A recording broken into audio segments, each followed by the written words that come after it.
In the heart of the African savanna, where the golden sun paints the horizon in hues of orange and red, lies a tale of mystery and intrigue. Deep within a small village nestled between towering acacia trees, lies a mighty city of Kumuni world, ruled by the King of Gold.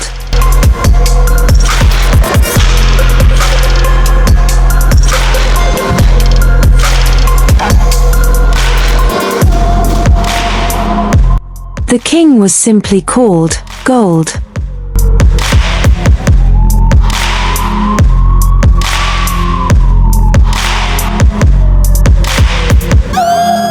Kumuni is a peaceful world made of 3 different kingdoms. First, the Kongi Kingdom.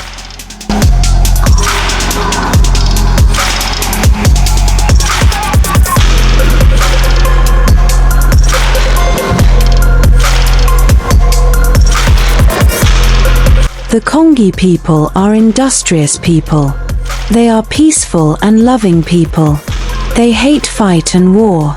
They are great farmers, so they are used to communing with animals.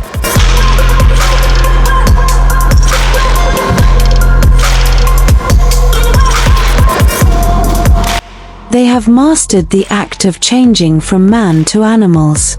They can teleport to anywhere in the world. Teleporting is the natural gift of the Kongi people given to them by the god of race called Edmund. This gift has lasted for over generations. Their ability to teleport is hidden somewhere in a cave where Edmund resides, and only their Grandmaster Kwame has access to the cave. This cave was heavily protected by securities. The Kongi people will do anything to protect their power.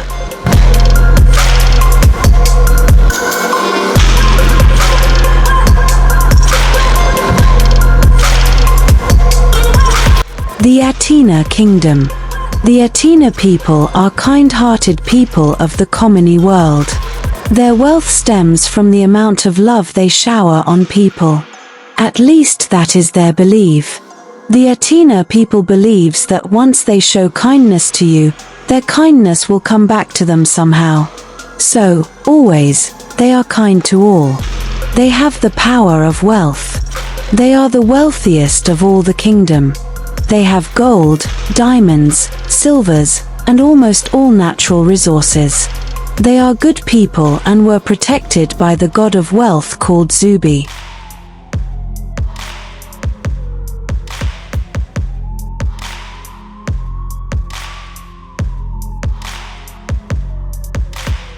The Abomu Kingdom. The Abomu people are witches and wizards. They are magical. They do everything with magic. They control man, animal, and even money with their magic. They can do anything with their power. This kind of power was made for protection until the Abomu people started using it to oppress the other kingdoms.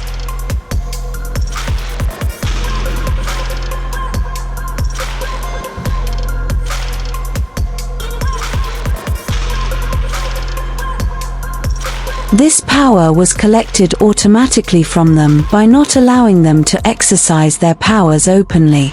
If they are caught performing magic of any kind, the performer will be sent to lifetime in prison or he or she will be killed. For this reason, the Abomi people hid their true powers. The god of the witches, Wuli, was not happy about it. But the witches have to survive. They practice margin in hidden places. The Kumuni world made of these 3 kingdoms was calm and peaceful until the tranquility of their daily life was shattered when the king, Gold, was found dead. He was found murdered in his own palace.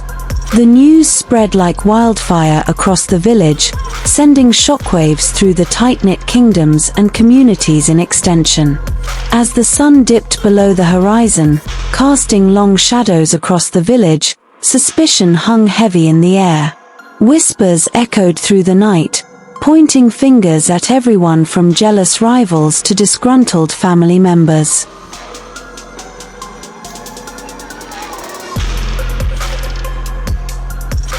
At the heart of the investigation was Detective Kofi, a seasoned investigator from Kumuni Kingdom, known for his keen intellect and unwavering determination. With the help of his trusted team, Kofi delved into the depths of the kingdoms to unravel the secrets long buried beneath the surface. Each clue led them closer to the truth, painting a picture of betrayal and deceit.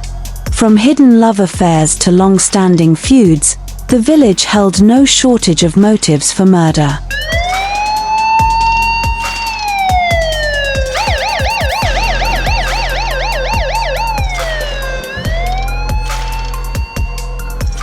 Kofi's first discovery. Love affairs. Gold had 27 wives. One would think that because Gold had 27 wives, he should have been contented. But no, Gold had 7 more concubines. Kofi discovered that out of his concubines were Buma and Ada from Kumuni Kingdom. These two were said to be very close friends. They wanted what the other person wanted. They made sure Gold gave them whatever they wanted. Gold was making plans to marry them on the same day before he was found dead. Erima, Gold's youngest wife, who was not happy about the marriage plans. She followed Gold to find out where he went to. Kofi found out that at this point his suspects were Erima, Buma, and Ada. Kofi was sure one of these 3 women would be the king's killer. Erima had access to the king's last food, and from the information Kofi gathered, Buma and Ada had a trisome with him before he was found dead.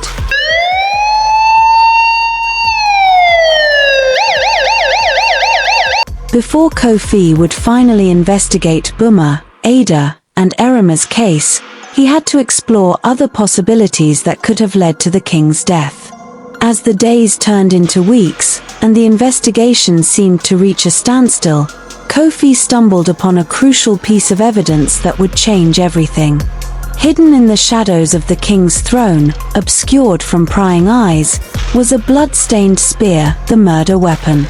With this new lead in hand, Kofi pieced together the final moments of the king's life, revealing a tale of jealousy and revenge. In a shocking twist, the murderer must turn out to be none other than one of these 3 women. Becky, driven by a thirst for power and blinded by envy, could be the next suspect, Kofi thought.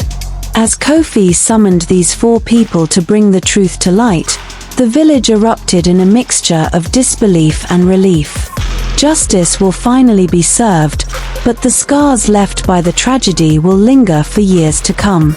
And so, amidst the vast expanse of the African wilderness, the story of murder in the village would be remembered as a cautionary tale, a reminder that even in the most peaceful of places, darkness can lurk just beneath the surface.